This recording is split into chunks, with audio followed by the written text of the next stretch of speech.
Most protein treatments are either social media hype or they actually cause breakage to your hair. In today's video, we are ranking the most common protein treatments for natural hair, and I'm putting them into 3 buckets. Waste of time and waste of money, okay, but maybe worth it, and excellent for hair. In literally 10 minutes, you have a decision rule for what to buy and what to skip. And later in the video, we'll discuss what protein overload actually is and the one habit that creates it. So, bucket number 1, waste of time and waste of money. Number 1 is raw eggs. I'm sure you saw this coming already. All the DIY egg blends. Eggs are mostly large proteins. They are proteins, but they are large.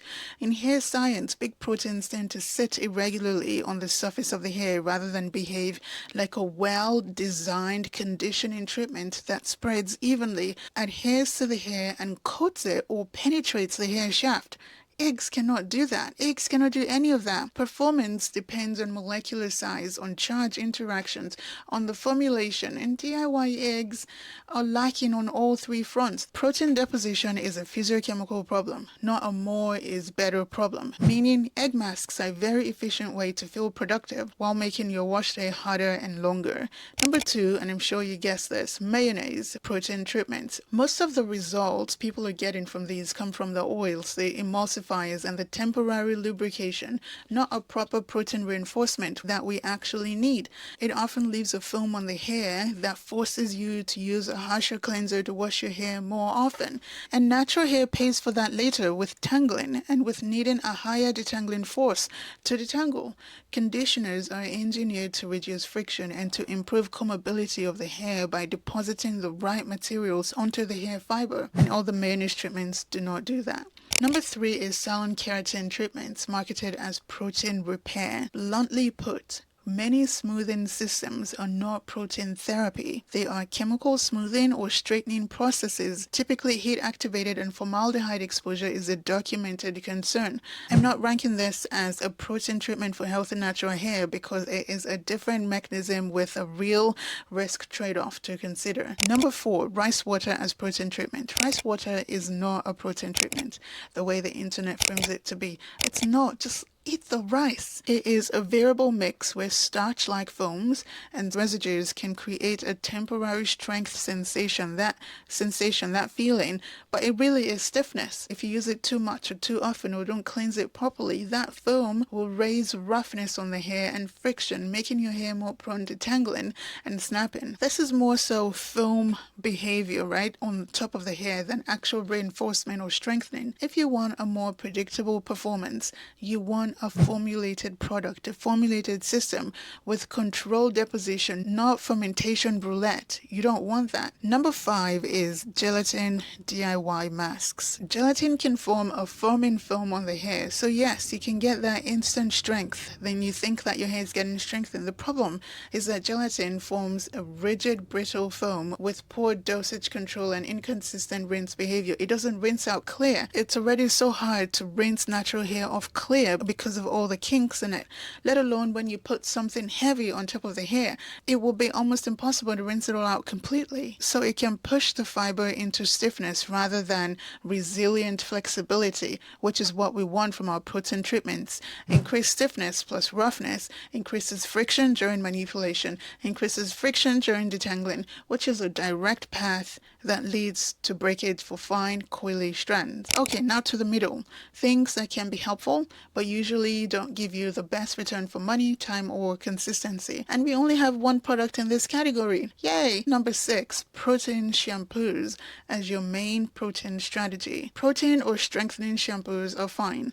However, the active being in a rinse-off format, like in a shampoo, the short contact time it has with our hair, and the surfactant environment don't really help us get what we really want to get in the best possible way. They are not entirely useless. However, there are better products, and we'll discuss those in a second, that will give us the best bang for our money and for our time and for all of our effort we put into our hair. So if you want treatments that can move the needle, we have to talk about formulation science. We have to talk about hydrolyzed proteins. We have to talk about molecular weight and deposition and how well those things rinse off the hair. And this is where the protein treatments stop being folklore and start being engineering. So bucket number 3 is excellent for the hair. Item 7, well-formulated protein conditioners and masks, so deep conditioners with hydrolyzed proteins plus a real conditioning base all together in one. This is a workhouse category people ignore because it isn't as dramatic as a DIY avocado, egg, and mayonnaise mask. The best everyday protein support we can get for our hair is usually a conditioner or a mask that combines a strong conditioning base with cationic surfactants or polymers that can actually reduce combing force and improve slip, with hydrolyzed proteins or peptides for reinforcement and for foam and to give us that coating on our hair that strengthens the hair. When you reduce the combing force, breakage reduces, and this is what we want. So look for hydrolyzed wheat, hydrolyzed soy, silk, collagen, or amino acids, but if you want to use it regularly, only use it if the product has a lot of slip in it. Protein without slip used too often is a trap that we must avoid. Number 8, if you use heat to style your hair. If you use heat, foam formers form a protection over the hair, and this is a rational place for protein to matter. There's a ton of evidence showing that keratin, hydrolyzed keratin, can support the tensile properties of hair in UV stress hair, for example, backing the broader idea that keratin-derived films can be protective under environmental stresses. What does this mean in simple English? If you heat style your hair, protein is often the one that helps the hair survive the event, not the one that feels intense in the shower. So use heat protectants with protein in them. Those are excellent for the hair. Number 9, intensive reconstructors. These are the serious damage lane. We're talking ApHogee protein treatments here and others like it. These products are excellent when you genuinely need it, like post-bleach, post-relaxer. You've got a major heat damage, your hair is mushy or stretchy, the fibers are stretching and they're just snapping despite good technique, or you want them for regular occasional use as part of your natural hair routine. These are excellent, especially if you heat style and you flat iron your hair. These treatments usually contain high impact foam forming systems and hydrolyzed proteins and other components that create that unmistakable hard feel during processing, like you'll be able to tell how hard your hair will get.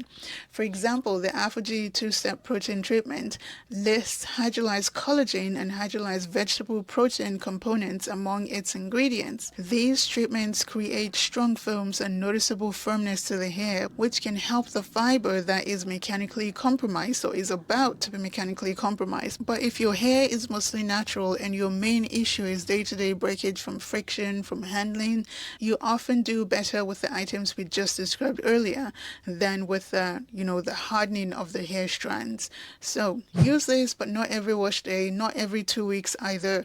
Use this occasionally as part of your hair routine to build your hair up and give it strength. Now we need to address the phrase that causes chaos online, protein overload, because people experience it, yes, but it is usually explained incorrectly. Protein overload is not a formal medical diagnosis. There's no universally defined laboratory phenomenon. It is a consumer term that we use for a mechanical failure state of our hair, where the hair starts behaving too stiff, too rough, and high friction after using protein-heavy products or film-forming products, so that combing is now so hard and requires a lot of force and effort to get through the hair. Protein overload is not that your hair is rejecting protein like an allergy, no, and it's not that the peptide bonds have been restored and then broken again. No, hair products do not rebuild the keratin backbone of the hair. They modify the surface behavior and mechanical performance, and proteins small enough to penetrate the hair shafts do that.